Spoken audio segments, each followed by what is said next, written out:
Ano ang gagawin mo kung bigla kang manalo ng 1,000,000 piso? Bibilhin mo ba ang pangarap mong kotse?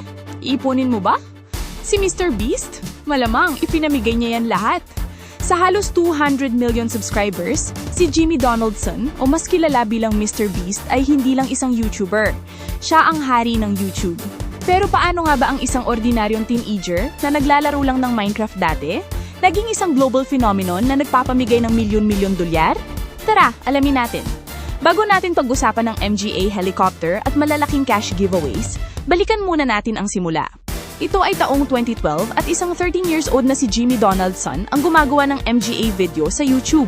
Ang kanyang channel na noon ay Mr. Beast 6000 ay hindi kagaya ng Mr. Beast na kilala natin ngayon. Nag-a-upload siya ng MGA gaming videos, tips para sa bagong YouTubers, at kung minsan, naguhula pa ng kinikita ng ibang creators. Walang maralaking budget, walang stunts. Simple lang. Halos 5 taon. 5 taon siyang nag-eksperimento. Pinag-aralan ng YouTube algorithm, tiningnan kung ano ang nagustuhan ng mga tao, hindi siya sumuko kahit na mabagal ang paglago ng kanyang channel. Ito ang isa sa mga unang leksyon kay Mr. Beast. Ang dedikasyon at pasensya ay susi. Dumating ang 2017. Ito ang taon na nagpabago sa lahat. Imbes na maglaro ng video games, naisipan ni Mr. Beast na gumawa ng isang bagay na outrageous. Nagbilang siya hanggang 100,000 sa loob ng halos 40 oras. At hindi lang yon, sinubukan din niyang bilangin ang hanggang 200,000 sa isa pang video. Isipin mo yon, walang tulog, walang pahinga, para lang magbilang sa harap ng kamera. Ang video na ito ang nagbigay sa kanya ng instant fame. Ang tanong ng lahat, bakit? Bakit niya ginawa yon? At dito natin makikita ang henyo ni Mr. Beast. Naintindihan niya ang psikolohiya ng YouTube, curiosity at effort. Hindi mo na kailangan ng malalim na mensahe. Minsan, ang paggawa ng isang bagay na absurd at kakaiba na walang gagawa maliban sa'yo, ang susi para mapansin. Ito ang kanyang viral moment. Mula doon, hindi na siya tumigil. Dinoble niya ang kanyang diskarte. May 3 haligi ang tagumpay ni Mr. Beast. Una, ang kanyang expensive philanthropy. Hindi lang siya namimigay ng pera. Ginagawa niya itong spectacle. Sinong makakalimot sa video niya kung saan nagbigay siya ng $10,000 tip sa isang pizza delivery guy? O kaya naman, bumili siya ng buong tindahan at ipinamigay lahat ng laman. Ginawa niyang entertainment ang pagtulong. Hindi lang siya nagbibigay ng pera. Nagbibigay siya ng pag-asa at nagpapakita ng kabutihan sa isang paraan na nakakaaliw panoorin. Pangalawa, ang kanyang high-stakes challenges. Si Mr. Beast ang nagdala ng reality TV show sa YouTube. Gusto mong makita ang Squid Game sa totoong buhay? Si Mr. Beast ang gumawa niyan. O kaya sino ang huling umalis sa bilog, siya ang mananalo ng kotse?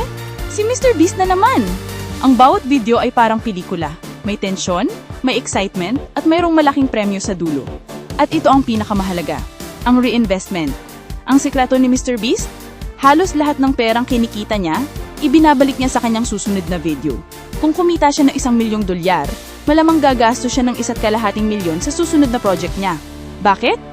Dahil naniniwala siya na kapag mas mataas ang kalidad, mas maraming manunood, mas maraming kikitain, at mas malaking pera ang maibabalik sa cycle. Genius! Hindi lang doon nagtatapos ang henyo ni Mr. Beast, patuloy siya nag-e-evolve. Isa sa pinakamalaking proyekto niya ay ang Team Trees at Team Seas, kung saan nakalikom siya ng milyong-milyong dolyar para magtanim ng puno at linisin ang karagatan. Ipinakita niya na hindi lang siya puro entertainment, kundi kaya rin niyang gamitin ang kanyang platform para sa mas malaking layunin. Bukod sa YouTube, meron siyang Mr. Beast Burger, isang virtual restaurant chain na kumikita ng milyong-milyon. At ngayon, ang kanyang chocolate bar na Feastables ay makikita na sa MGA grocery stores. Hindi lang siya content creator, siya ay isang successful na entrepreneur. At para mas marami pa siyang maabot, nagkaroon siya ng localized channels.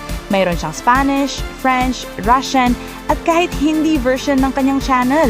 Ibig sabihin, kahit hindi ka marunong mag-English, papapanood mo pa rin ang kanyang mga video sa sarili mong wika. Ito ang nagdala sa kanya sa international stardom. Kaya anong matututunan natin kay Mr. Beast? Higit pa sa pagiging isang sikat na YouTuber, siya ay isang inspirasyon. Lection number 1. Huwag matakot mag-eksperimento.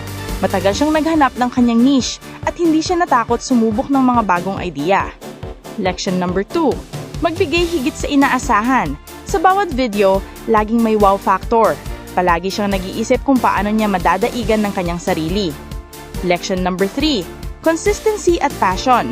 Hindi niya ginagawa ito para lang sa pera. Kitang-kita na mahal niya ang kanyang ginagawa at consistent siya sa paggawa ng mataas na kalidad na content. Lection number 4, collaboration. Nagtrabaho siya sa maraming YouTubers na nagpalaki ng kanyang audience at nagpabago sa landscape ng YouTube collaborations. Lection number 5, think big. Mula sa simpleng pagbibilang hanggang sa paggawa ng real-life Squid Game, si Mr. Beast ay nagpapatunay na walang limitasyon sa kung ano ang kaya mong gawin basta't meron kang malaking idea at handa kang gawin ng lahat para matupad ito.